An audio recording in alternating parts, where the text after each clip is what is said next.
I mean, looking back, what would you have done differently? I mean, if he did partial payments for a couple weeks, couple months, and then stopped paying, I mean, what would you have done differently now that you've got more experience under your belt?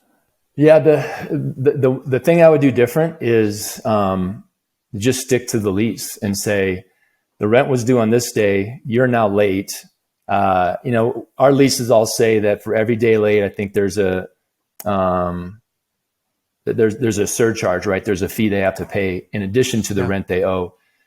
But once it gets to past a month overdue, it's time to start the wheels in motion for filing that eviction. Tenants will tell you everything they can dream of to stay in the property, but you just have to be you have to be more business minded and say, this, if I don't have the money, then we gotta move forward.